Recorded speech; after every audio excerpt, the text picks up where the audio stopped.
Aquí damos comienzo a Italianos y sus negocios, un programa dedicado a la promoción de negocios de empresas italo-argentinas, a las oportunidades comerciales procedentes de Italia, inversiones, productos, música, entrevistas y buenos negocios. Promueve la Cámara de Comercio Italiana en la República Argentina. Producción general, Arturo Curátola. La Cámara de Comercio Italiana en Argentina ha creado la categoría de socio digital para que desde la distancia las empresas pymes y profesionales puedan acceder a oportunidades comerciales, cursos online y asesoramiento gratuito en comercio exterior, economía, créditos y legales. Comuníquese al 011-481-65900, 011-481-65900 o enviando un mail a ccibaires@ccibaires.com.ar.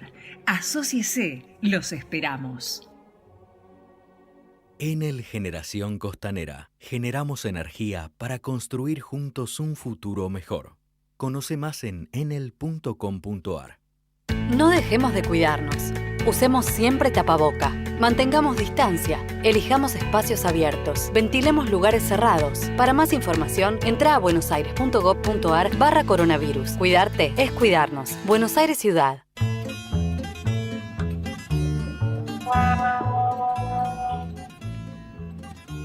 Y les habla Arturo Curátola, le da la bienvenida a este programa de la Cámara de Comercio Italiana en la República Argentina. Este programa está conducido habitualmente y como lo hace con maestría por el doctor Francisco Tosi. Francisco, ¿estás ahí? Muy generosa la presentación de tu parte, Arturo, y te agradezco mucho. Un saludo a la audiencia, un saludo a nuestro operador, Gerardo, que hace que todo esto sea posible. Creo que prontamente vamos a estar en los estudios, de modo tal que también se va a poder ver por YouTube, como habitualmente.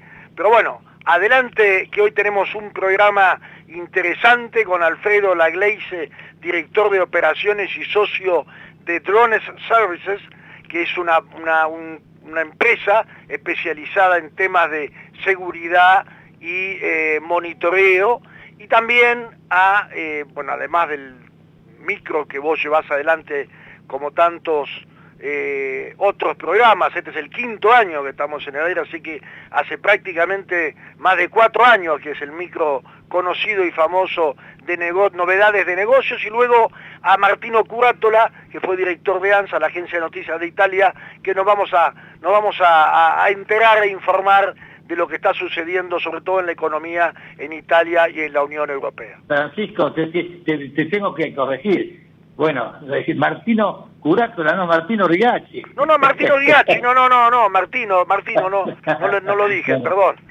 Perdón, no sé si, creo que es un elogio para los dos, digámoslo así. Bueno, te agradezco, para mí es demasiado, porque Martino es un gran periodista, ¿no? Bueno, ¿qué te parece? Todavía no tenemos al entrevistado en el aire. No, el entrevistado va a estar 19:10, como habitualmente tratamos de darle. Voy a hacer un comentario de actualidad. Dale. El gobierno quiere, construir, digamos así, organizar una empresa nacional de alimentos. ¡Oh, caray! Digo yo. Y por el otro lado, hay una nota muy importante que salió otros días, el día 14, dice, no hay suficientes trabajadores para cosechar aceituna. Dice que la provincia empezaron con la recolección, pero 10.000 operarios se requieren cuando solamente hay 5.000. Yo pregunto, ¿es tan difícil pensar de que hay que trabajar la tierra y que no hay que buscar las altas tecnologías? Si las hay, mejor, pero si no, trabajar la tierra. No podemos pensar en una empresa nacional de alimentos poniendo más personal, ¿para qué? Para controlar a quién, a los que no se produce. Además, la razón, el argumento por el cual esto ha sido planteado, porque esto no viene de parte o no está originado en la Secretaría de Comercio, sino en el Ministerio de Desarrollo Social. Y está fundamentado en romper los oligopolios, en síntesis. ¿Sí? Sí, una locura realmente, porque cuando uno quiere producir, tiene que producir más. Si quiere bajar la inflación tiene que producir más. No hay vuelta de esto, no hay vuelta. Si no hay competencia, no hay otra posibilidad. Digamos que estamos asumiendo un nuevo colaborador, Bautista Araya, un realizador audiovisual, bueno, que nos va a acompañar en la producción. A partir de hoy empezó a trabajar esto dentro del programa Fénix, que bueno, que como sabemos está bancado fundamentalmente por digamos, por todo lo que significa el gobierno italiano a través de lo que es en Buenos Aires, los funcionarios de Buenos Aires. Bueno, pero digamos también que hay algo muy importante de todas las escuelas de Italia. Las escuelas de Italia en Argentina, que se denominan así. Hay una escuela República de Italia en San Francisco de Chañar, en Sobremonte, Córdoba. ¿Qué hace? Bueno, forma técnicos en equipos e instalaciones eléctricas. Hay otra República de Italia, en Mendoza, en Tupungato, técnico, químico industrial. Hay otro más que está en San Francisco Solano, Quilmes, provincia de Buenos Aires. Es maestro mayor de obras, técnico en electromecánica, técnico en alimentos. Otra más, en la República de Italia, en Villa de Usuriaga, San Justo. Con las carreras son maestro mayor de obras, técnicos en electromecánica, y en otra más, en la República de Italia, en Villa Elisa, La Plata, carrera, maestro mayor de obras y técnicos en electromecánica. Todo eso empiezan ya a producir, digamos, a educar a estos jóvenes y formarlos, y que tienen dentro de lo que significa el cuadro de Escuelas República de Italia. Arturo Curótola, una nota de color. Tanto Martino Rigacci como quienes habla Francisco Tosi, venimos justamente de una escuela italiana, que es la Cristoforo Colombo. Por eso, digamos que estamos presentes en muchos lugares. Claro. También tendríamos que decir que en Almirante Brown está la escuela región Calabria, también que la formamos hace muchos años atrás también. O sea que hay muchos también, digamos, regionales, o sea, estamos presentes en todos los lugares. Bueno, digamos que como noticias interesantes, el gobierno de la Ciudad de Buenos Aires asiste a firmas que quieren exportar. ¿Cómo es esto? Ofrece un servicio de asistencia personalizada para que las empresas puedan diseñar un camino para exportar sus productos a través de InvestBA, dependiente del Ministerio de Desarrollo Económico de la Ciudad de Buenos Aires. Perfecto. Arturo, si te parece, tenemos al invitado en el aire. ¿Lo presento? Me parece muy bien, dámosle la bienvenida, dale. Lo presento, tenemos a Alfredo Lagleise, cofundador y Chief Operation Officer, o sea, director operativo actual de Drone Services, que es una empresa del grupo USS. Es una persona que ha tenido además una importante trayectoria académica, es graduado de la carrera de Business Administration Marketing and International Business de la Universidad de Schiller, no sé si en Florida o en España, pero él nos dirá. Realizó un máster en la Universidad Politécnica de Madrid de Real Estate Development y un programa de inteligencia artificial del MIT, que es el Massachusetts Institute of Technology, y además de ser cofundador de la empresa, también es responsable de operaciones, como recién dijimos, pero todo tiene una certificación de la ANAC, Administración Nacional de Aviación Civil, como miembro de tripulación remota, o sea, piloto, pero de la empresa y sobre todo de su origen italiano, o sus orígenes italianos, nos va a hablar quien está en el aire ahora. ¿Cómo estás, Alfredo Lagleise? ¿Qué tal? Buenas tardes. Muchas gracias por la invitación a este espacio. Al contrario, nosotros estamos ansiosos por escucharte. Bueno, un poco de la procedencia italiana por parte de mi madre. Te voy a contar que mi bisabuelo vino de la comuna de Gisi, en la zona de los Abruzos, y mi bisabuela también era de Venecia. Por parte paterna, una parte es vasco-francesa, pero mi abuela también por parte paterna era de Italia. Así que bueno... O sea, un origen italiano, como un poco de sangre italiana que siempre ayuda, ¿no? Sí, desde luego. La verdad que nosotros tratamos, porque Italia es en realidad es un conjunto de regiones que ha dado una gran emigración. Prácticamente todas ellas han dado una gran emigración, salvo el Molise, que fue creada en los años 60, pero la gente de ahí también, Campobasso, han venido, Termoli, han venido también para aquí, que lo cual se ve en tantas asociaciones, así específicamente de regiones, así que nosotros realmente no nos agrada mucho, porque uno por ahí dice por el apellido no lo es, pero después yendo para atrás siempre aparece ese origen italiano. Y contanos ahora de la empresa, porque todos o muchos escuchamos hablar de los drones, pero una cosa es hablar de los drones para que se lo ve ahí moviéndose, o cuando hay una carrera de autos, un partido de fútbol, y otra es la actividad comercial en todos los campos en los que ustedes se desarrollan, así que te dejo la palabra a ti. Claro, bueno, la realidad es que yo de pequeño tuve algún acercamiento, digamos, a lo que era el aeromodelismo. Tenía un vecino en una ciudad balnearia que era un experto en aeromodelismo, y de ahí me viene un poco la pasión por el tema de los drones.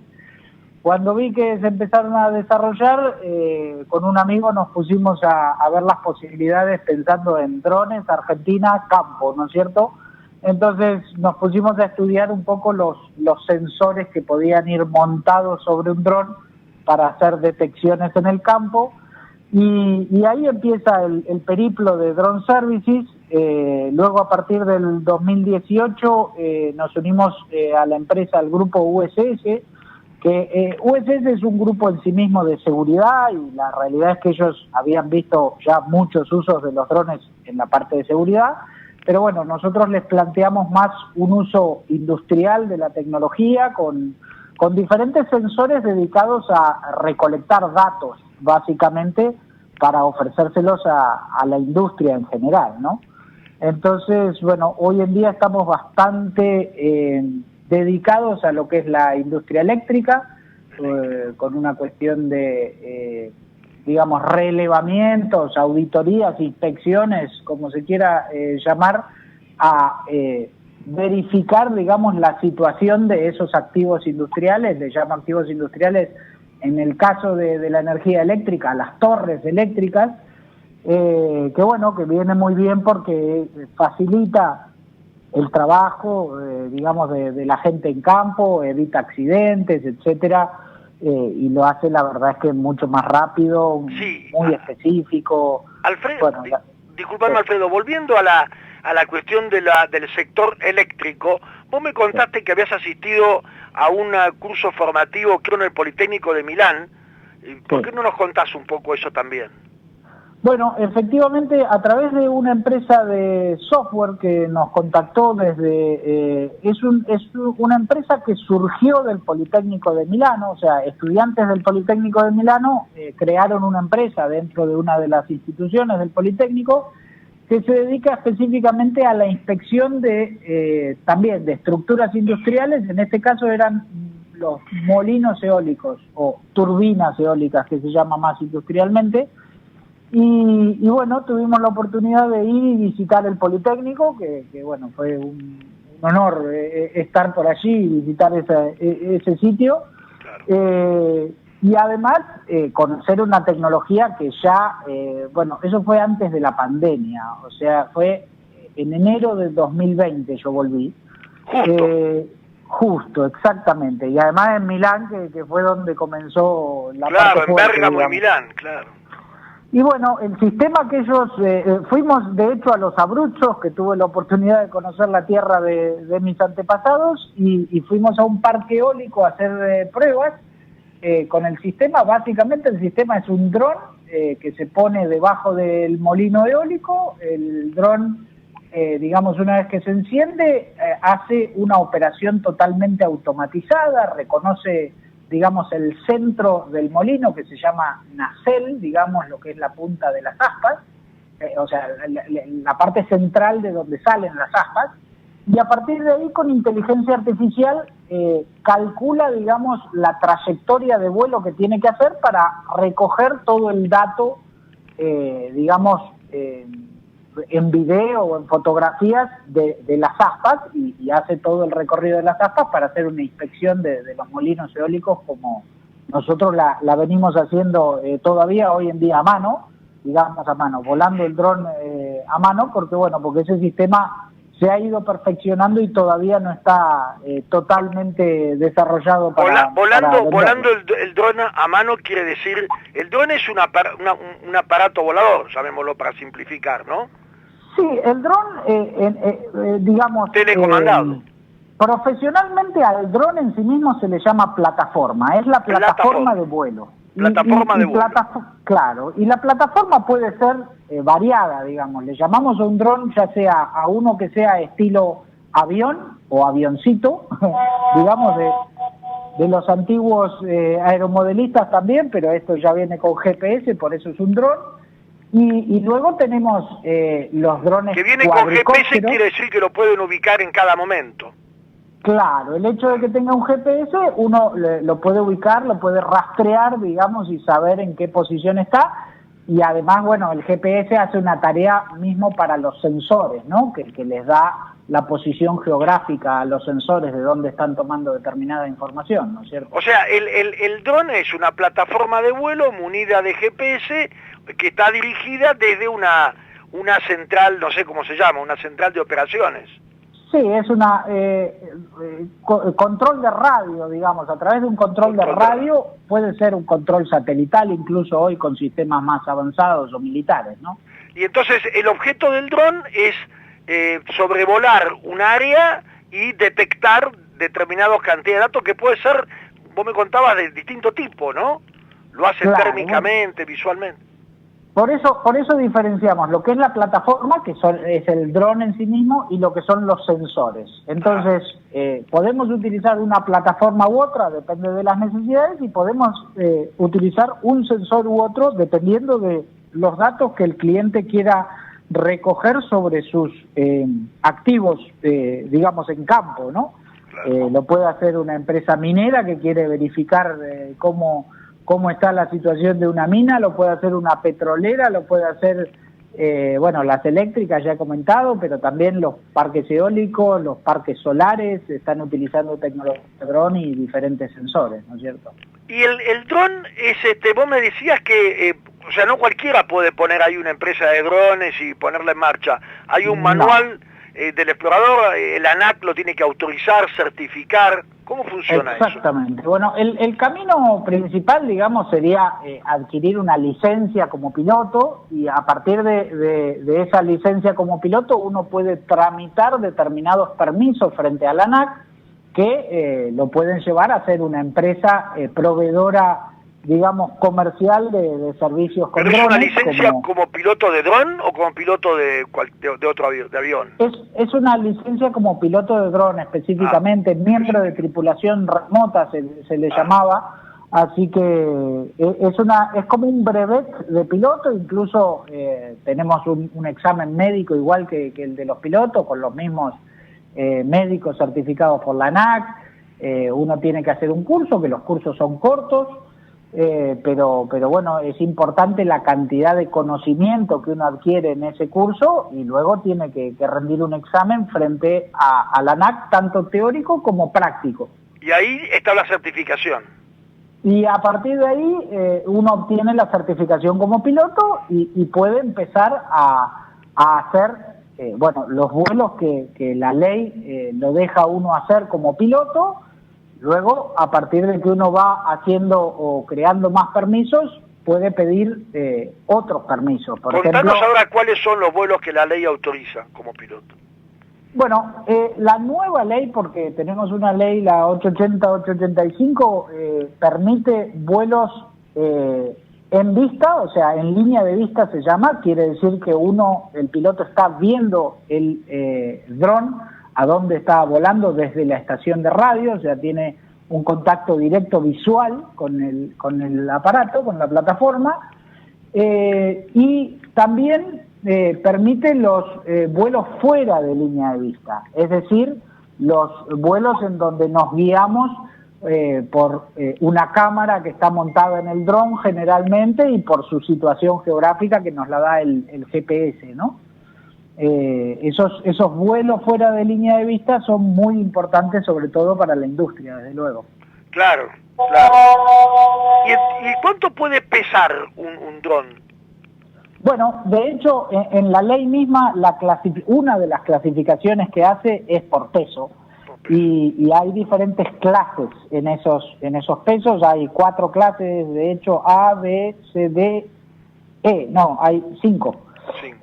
La primera, que es la A, digamos que es para los drones comerciales, hasta 500 gramos, y la última son más de 150 kilogramos, o sea que hay una variedad importante de pesos en los drones. Y esos, además, entonces, de 150 kilos, por supuesto, son un peligro que se caigan y sin controlarlo, naturalmente. Desde luego, sí. Claro. La realidad es que la industria aeronáutica siempre ha previsto, digamos, los daños que puede ocasionar, y por eso es bastante restrictiva en dar permisos, así que esos equipos tienen que estar súper, hiper probados para que estén certificados para volar, ¿no? Ahora, danos así un ejemplo. Vos antes hablabas también, aparte de esto de los parques eólicos, hablábamos de la minería y de la industria del petróleo. En el caso del petróleo, ¿cómo actúan los drones? ¿Van supervisando el funcionamiento de los pozos? ¿Brindan información geológica? Sí, bueno, tienen muchas tareas, la verdad, dependiendo del sensor que uno utilice.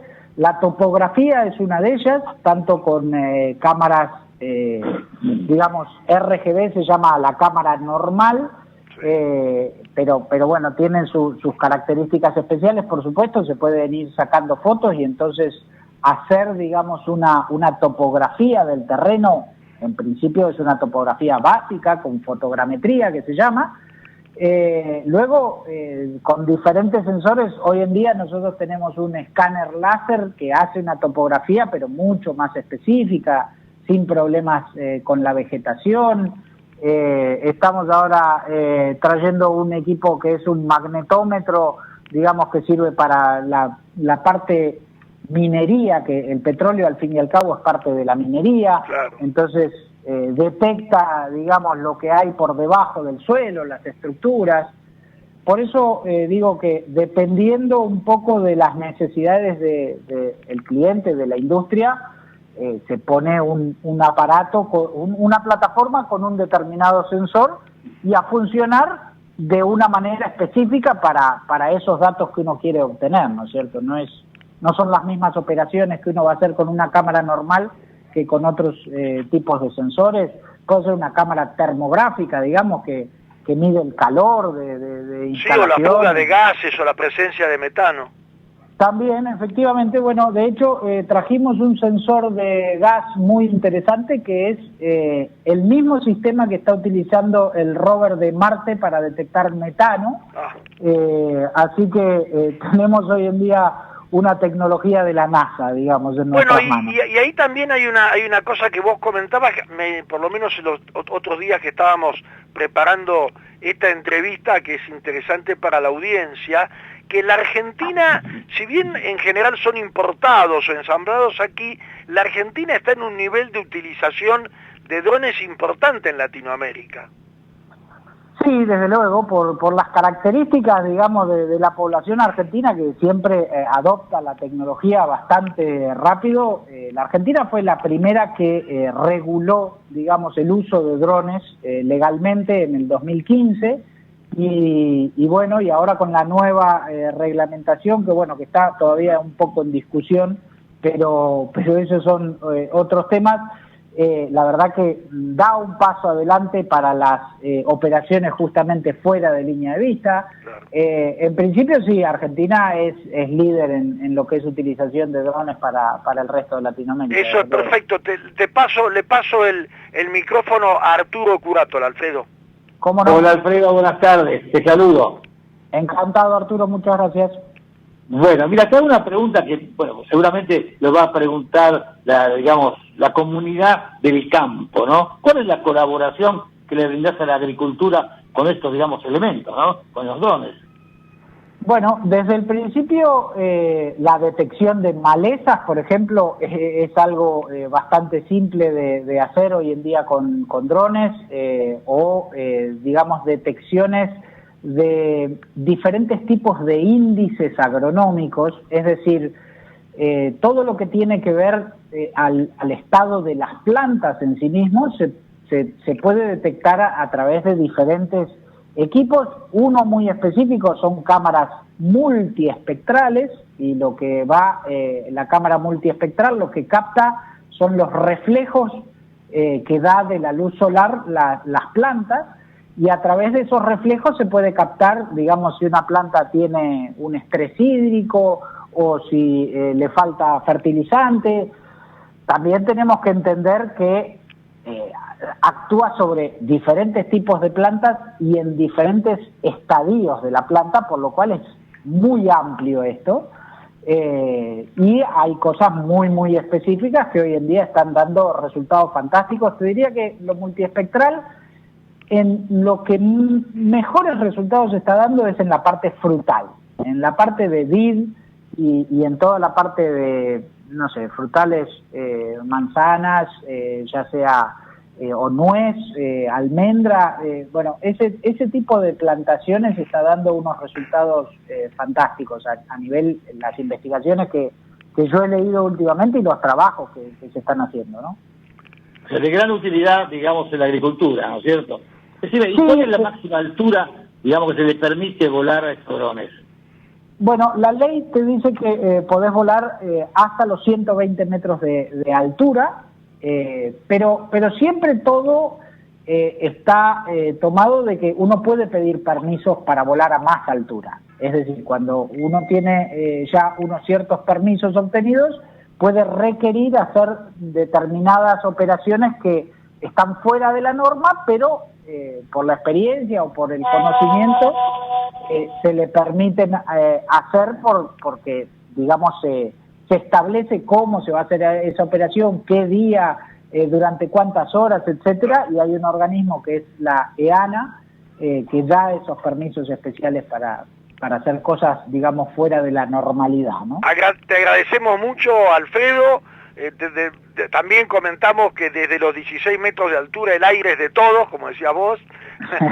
Así que te agradecemos muchísimo por tu tiempo. Y bueno, le decimos a la audiencia que ha sido Alfredo Lagleise, director de operaciones y socio de Drone Services, miembro del grupo USS. Muchas gracias, Alfredo. Gracias a ustedes, buenas tardes. Vamos a ver. Gracias, un abrazo. Bueno, Ecomedios.com AM1220. Estamos con vos. Estamos en vos. La Posada Morada dos Ventos te espera en Pipa, la mejor playa del nordeste de Brasil, única por su bahía con delfines. 12 exclusivos departamentos estilo bungalows totalmente equipados sobre una pequeña colina con suave brisa constante en un predio de 5.000 metros cuadrados. Antes o después de la playa, descansa escuchando el canto de las aves en nuestras 3 piscinas circulares. Podés venir con cualquiera de las vacunas aplicadas en Argentina. www.moradadosventos.com. Morada Dos Ventos, Pipa. El primer lugar cuando decidas viajar. Omint Digital, la primera plataforma online para cotizar y comprar un plan médico con cobertura nacional para vos y tu familia. Ingresá en omintdigital.com.ar y conoce más. Superintendencia de Servicios de Salud. Órgano de Control de las Empresas de Medicina Privada. 0800-227-2583. SSSalud.gov.ar. RNMP 1336. Este verano viví lo diferente con Omint. Si sos socio, disfrutá de los mejores balnearios y actividades. Descuentos en toldos y sombrillas. Clases de zumba, yoga y funcional. Sector exclusivo de coworking. Descuentos en la obra de teatro Madres en Mar del Plata. Y descuentos en Greenfish de 18 hoyos en Mar del Plata Golf Club. Si vas a Pinamar, buscalos en el balneario El Pájaro y en el espacio de marketing registrado. En Mar del Plata, visitalos en el Mar del Plata Golf Club y en el Teatro Provincial. Y si estás en Villa Carlos Paz, te esperan en la Playa Paradores. No te olvides de visitar las redes sociales de Omint para conocer la sección de descuentos y beneficios que tienen para vos. Omint Digital, la primera plataforma online para cotizar y comprar un plan médico con cobertura nacional para vos y tu familia. Ingresá en omintdigital.com.ar y conoce más. Superintendencia de Servicios de Salud. Órgano de Control de las Empresas de Medicina Privada. 0800-227-2583. SSSalud.gov.ar. RNMP 1336. Informate en ecomedios.com. Seguinos en TikTok, @ecomedios1220.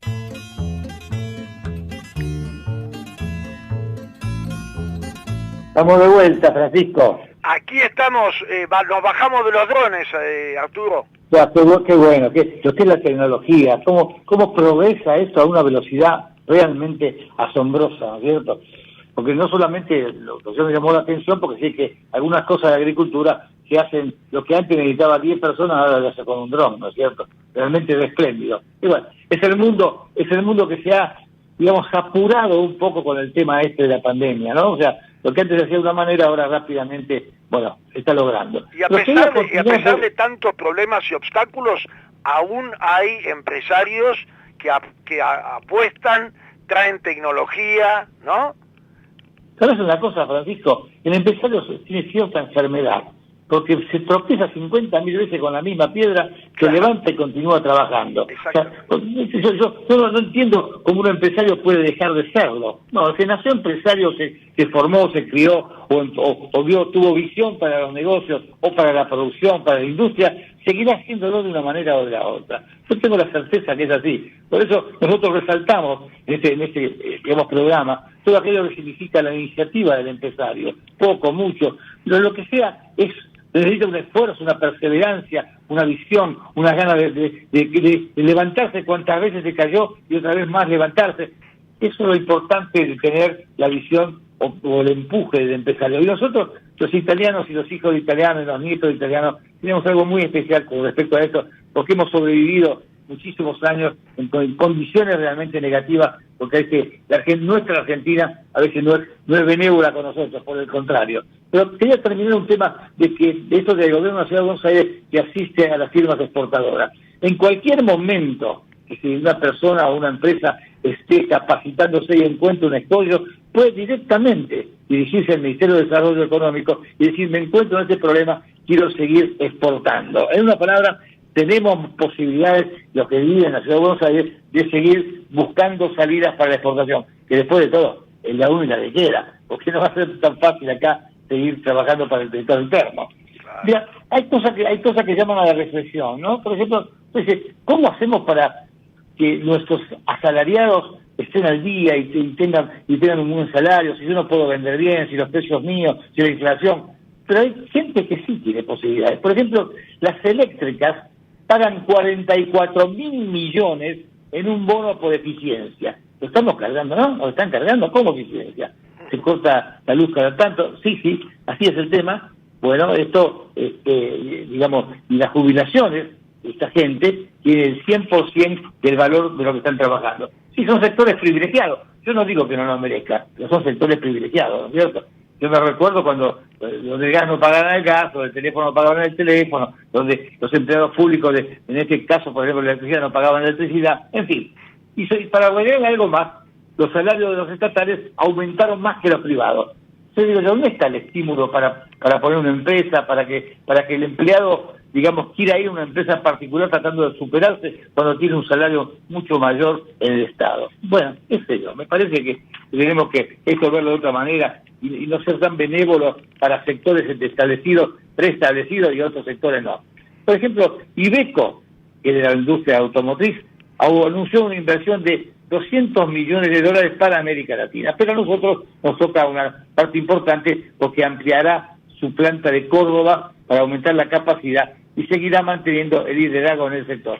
Muy linda la planta de Iveco, realmente es una maravilla. Pero como hay entusiastas en todos lados, Hell Pizza abrirá 15 franquicias en el país y exportará la marca.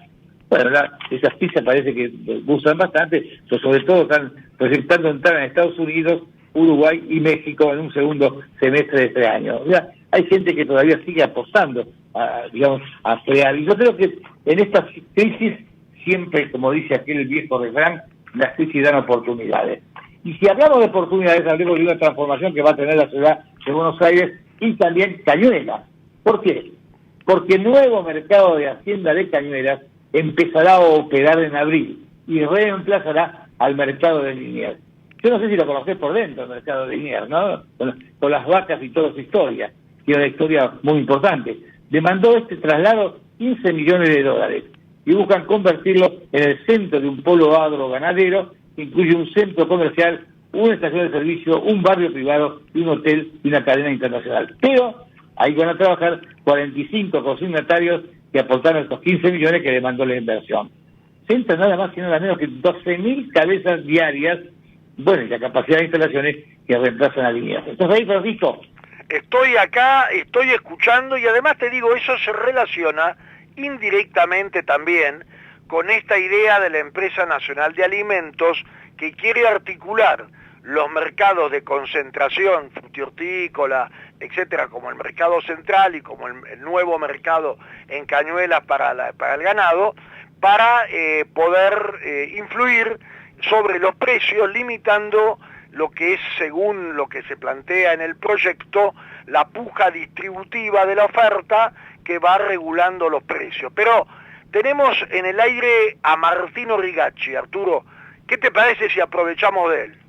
Lo tenemos que aprovechar realmente, porque nos va a contar una cantidad de cosas de la eurozona y de Italia, digamos, en particular. ¿Cómo estás, Martino?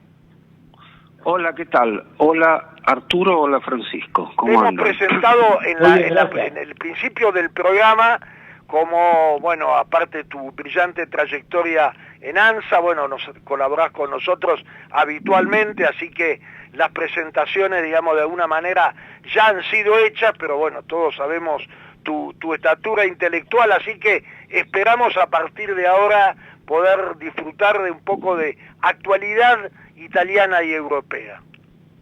Bueno, la presentación siempre exagerada, pero bueno, vamos para adelante. No, eso, digamos,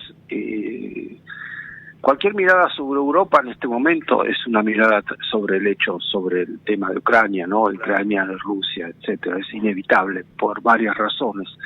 Este es un punto. La otra cosa es que un poco el tema del dossier, del tema de esta fuertísima crisis centrada en Rusia, Ucrania, Estados Unidos, Europa, incluso China, cambia de día en día, casi diría de hora en hora, ¿no? Porque hasta ahora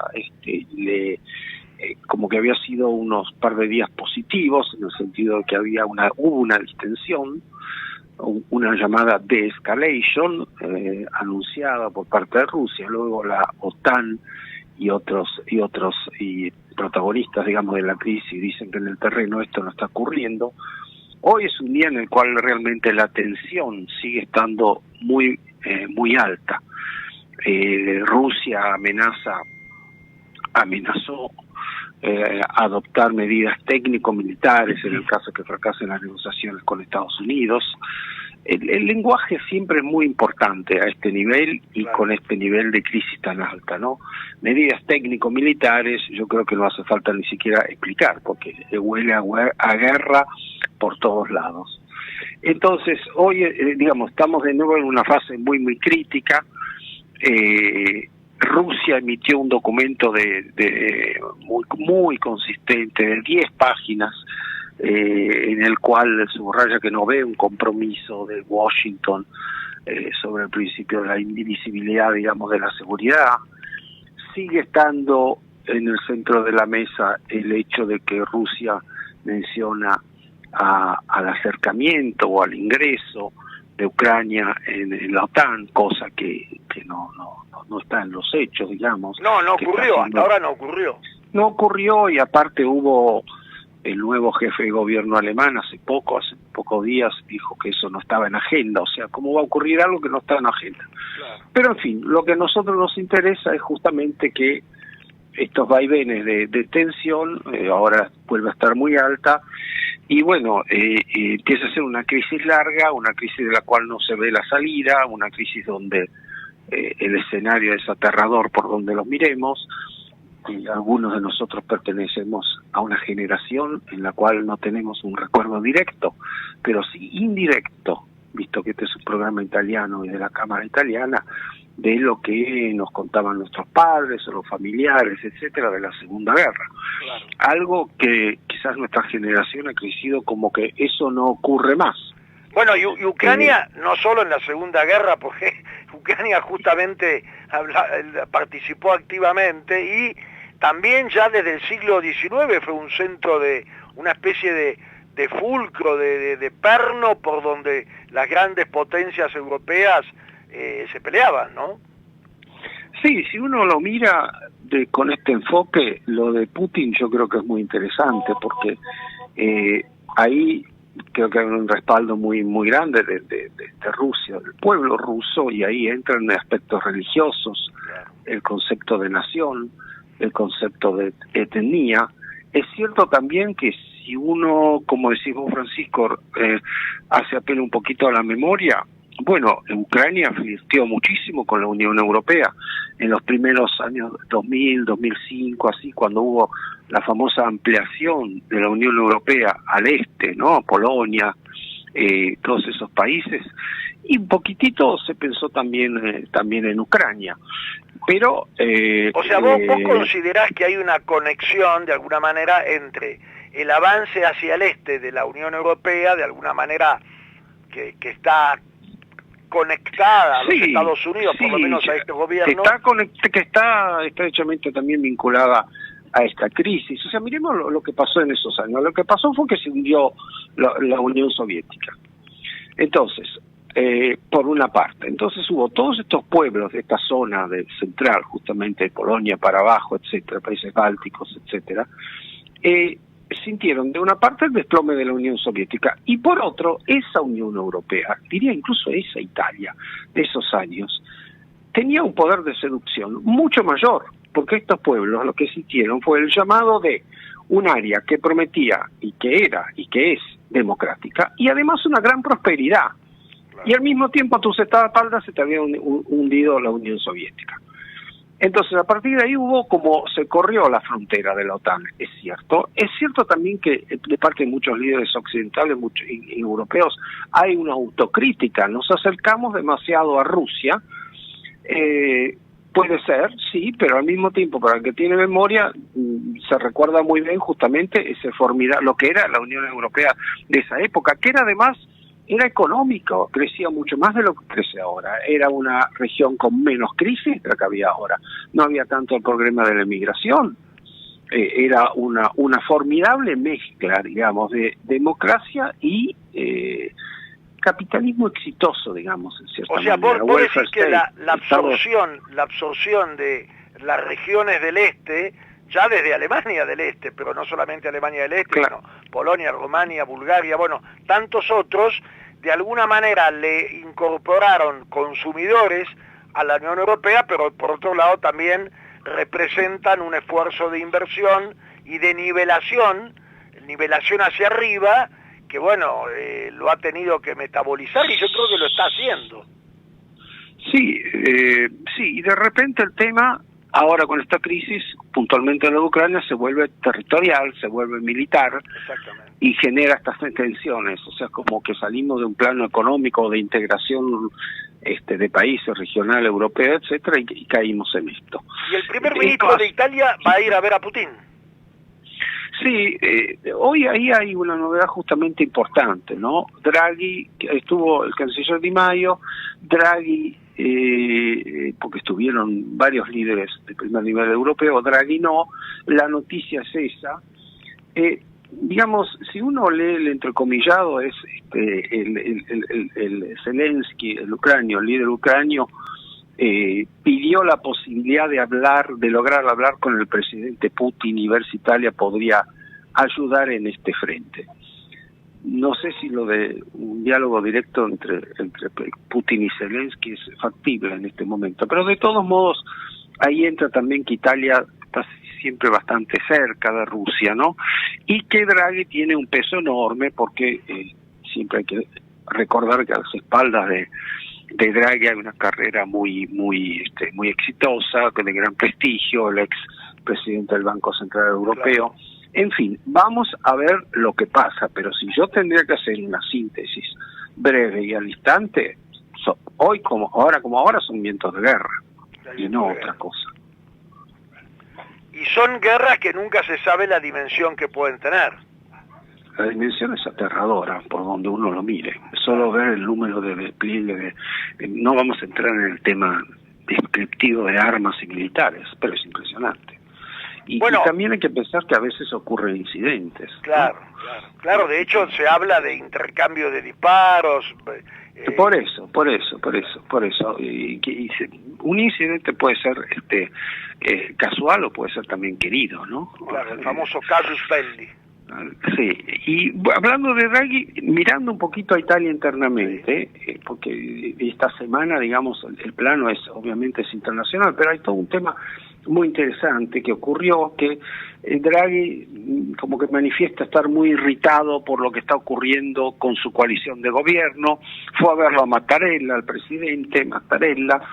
Es como que Draghi advierte, yo voy a seguir siendo jefe de gobierno si la coalición que tengo a mis espaldas, la mayoría de gobierno, que está compuesto por varios partidos, y encuentra una unidad un poco más efectiva, porque no puede ser que lo que pasó esta semana, que para discutir varios decretos de ley, leyes, normativas, etcétera, las mismas fuerzas del gobierno, las mismas partidos políticos que integran a fuerza del gobierno, cada cual va para su lado. Claro, y se han fraccionado dejando al gobierno inclusive sin la sanción de alguna de esas leyes. Sin las sanciones, exacto. Entonces es una advertencia exquisitamente política, diría la clase de Draghi, como diciendo, esta es mi interpretación, si sigue así yo no. Último capítulo, hay que pensar de dónde viene todo esto. Esto viene de lo que pasó con la reelección de Mattarella, donde Draghi salió muy fuerte, Mattarella por supuesto, y donde un poco la idea era este eje Draghi y Mattarella va a permitir impulsar sin frenos y sin sacudones lo que son las dos tareas fundamentales que tiene Italia para los próximos meses. Y de esto ya hemos hablado otras veces aquí. O sea, el plan sanitario contra la pandemia, que no está terminada, y el formidable plan Recovery Plan, 220.000 millones de euros de recursos para cambiar Italia, etcétera, etcétera. Hay una pregunta de Arturo. Justamente de eso quería hacer una pregunta. Bueno, Martino, vemos que todos estos avatares políticos no cambian la economía, o por lo menos no hace que la gente se pare, como suele pasar aquí, que cuando algún político hace un ruido, inmediatamente tenemos alterada la economía. Pero vemos, por ejemplo, que la eurozona este año en promedio crecería el 4%. Pero digamos que los primeros países en este desarrollo importante después del COVID, el primero de todos sigue estando España, que tiene, digamos, un crecimiento del PIB, del PBI, del 5.6, y segundo Italia, con el 4.1. Y después le siguen, paradójicamente, Alemania y Francia con el 3.6. O sea, que Alemania se está posicionando, que Italia se está posicionando de una manera tal que su economía se está reforzando también, como vos decías recién, de los subsidios, ¿verdad? Pero evidentemente se están colocando bien. Sabemos de los movimientos políticos, pero Italia es, digamos, la economía más sana por su gran cantidad de Chile, ¿no? Sí, hay una novedad de las últimas semanas, y ahí con este tema se unen los dos planos, el plano interno de Italia y el plano internacional, la crisis de Ucrania que decía antes, que es la energía, que es muy interesante también mirar desde el punto de vista de la Argentina. O sea, Italia es un país, como sabemos, que no tiene grandes recursos energéticos, todo lo contrario, que depende, yo creo que en un 70%, una cosa así, tiene una enorme dependencia energética del exterior. Lo de que ha provocado el tema del gas ruso y esta crisis es un formidable aumento de las boletas, de las facturas, concreto, no el INPE, sí, las importan, pero concretamente, y digo concretamente de las facturas que pagan la industria y los consumidores, las familias. Entonces, ahí vemos cómo una crisis justamente internacional atañe y golpea directamente al consumidor que está en Italia. O sea, vos prendés el gas en tu casa y puede tener menos presión de lo que tiene en general. De hecho, uno de los temores que tienen la... Perdón. Adelante, Arturo, perdón. No digo ¿qué aumento tienen, por ejemplo, un hogar? Y no, muy elevado, del 10%, 20%, es elevadísimo, completamente abnorme. Tengo acá unos datitos de la Confcommercio, que ustedes saben lo que es un estudio con Nomisma, que es un centro muy importante de Bolonia que estudia energía, que estudia el tema de la energía. Entonces, todo este sector que agrupa la Confcommercio, que es un coloso, que son hoteles, bares, restaurantes, negocios, van a pagar este año una boleta, una factura energética casi el doble de lo que paga Francia, y el 20% más de lo que paga Alemania. Por otra parte, todo el sector camiones, camioneros, etcétera, que Italia es una península larga y por lo tanto como quien va a Italia sabe inmediatamente que en la autostrada hay camiones por todas partes, se duplica el costo del metano para este sector. Y así podríamos seguir. No es un aumento del 1, 2, del 3, del 5%. No, son saltos de un año al otro del 10, 20, 30%. Porque hablamos de países muy dependientes energéticamente del este. En el caso, por ejemplo, de España es inferior, porque por su posición geográfica tiene vínculos energéticos con África. Ese es otro tema. Pero en el caso de Alemania, por ejemplo, o Italia, que está volcada hacia el este, y bueno, el impacto es directo y muy fuerte. Bueno, y digamos, para complementar, que estamos en un ámbito donde el petróleo está en casi $93 el barril, sí. El Brent, y el spread está en 161, las bolsas están yendo para abajo. ¿Y por qué va para abajo? Porque tienen el temor que Moscú justamente cierre las canillas del gas, ¿no? De hecho, Draghi está haciendo un plan de emergencia y por eso también entró un poco en conflicto con su propia mayoría, porque, digamos, el gobierno no pudo hacer sancionar 4 normas que quería hacer sancionar, y quieren acelerar sobre la generación y producción de gas offshore y gas también en tierra, que sí. Tiene algo Italia, lo poco que tiene, y las renovables que le están quitando los subsidios, pero pretenden que aumenten la productividad. Sí, todo esto, siguiendo esta línea que vos indicás, lo que ocurre en casos como el de Italia, también de otros países, que estos fuertes aumentos de gas ruso, el recorte del gas ruso que provoca el aumento de los precios, ocurre en el medio de una transición energética. Claro. Vos salís del viejo modelo, el viejísimo modelo era carbón, y el viejo petróleo. Y pasás a las renovables, las verdes, incluso el gas, etcétera. Pero obviamente no es de un día para el otro. Entonces, esta tormenta, estos vientos de guerra te agarran a mitad de camino de esa transición. Y eso es muy costoso. Claro, porque perdés la oferta, digamos, de energía térmica, o bueno, nada menos que fósil, como el carbón, pero eso ya en Europa hay poco, algo en Alemania, pero hay poco, sí. Hay mucho en China, y todavía no tenés, y no vas a tener tampoco, la autosuficiencia solamente con renovables, porque sabemos que tienen claro. Un rendimiento mucho menor. Claro. Sí, fíjate cómo, por ejemplo, Francia tiene menos impacto de esto. ¿Por qué? Porque se volcó a la energía nuclear, claro, de manera decidida, hace ya muchos años. Sí, pero nosotros hicimos el referéndum. Se hizo el referéndum y fue bloqueado. Claro. Creo que Macron esta misma semana anunció la construcción de más energía nuclear, de más centrales nucleares. Así es. Y creo que hace ya años, creo que tenía 44 centrales. O sea, muchos franceses van a hacer el picnic, a pasear al verde, a los jardines que están alrededor de las centrales nucleares. Es una mentalidad completamente diferente al de Italia, por ejemplo, muy curioso. Pero claro, llegan estas tormentas y Francia el impacto es menor. O sea que el mundo es un sistema que está siempre en movimiento buscando su equilibrio, ¿verdad? ¿Buscando qué cosa? Su equilibrio, el nuevo equilibrio. Porque vamos a ver cómo vamos a poder convivir con esta tensión. Sí. Ahí hay un tema interesante que quizás para otra vez, que es este juego de A3 o de A4, que es entre los grandes bloques, ¿no? Claro. Rusia, Unión Europea, Estados Unidos. Hablamos de estos 3 bloques, pero no hablamos de China. Esta crisis tiene una vertiente y una recaída y un impacto también de China, que es muy protagonista. Entre otras, hubo una reunión cumbre hace pocos días entre Xi, el líder chino, y Putin, que hacía más de 2 años que no se veían. y comparten frontera, etcétera, etcétera. Entonces ahí hay otro juego, digamos, que es este diálogo, choque constante entre estos 4 grandes bloques. Te agradezco muchísimo, Martino Rigacci, le paso el micrófono a Arturo Curátola, que cierra el programa.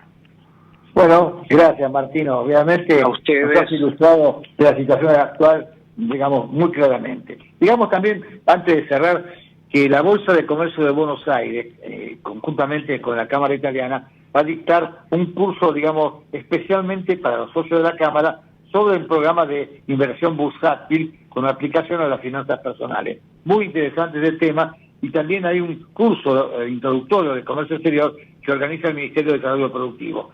Italia está pidiendo su interés en contactar compañías argentinas que exporten confituras, jaleas y mermeladas, puré y pasta de frutas y otros frutos obtenidos por cocción, incluso con adición de azúcar. Así que con esto cerramos, le agradecemos a la audiencia de habernos acompañado y esperamos lo sigan haciendo el mismo día en este mismo dial. Gracias.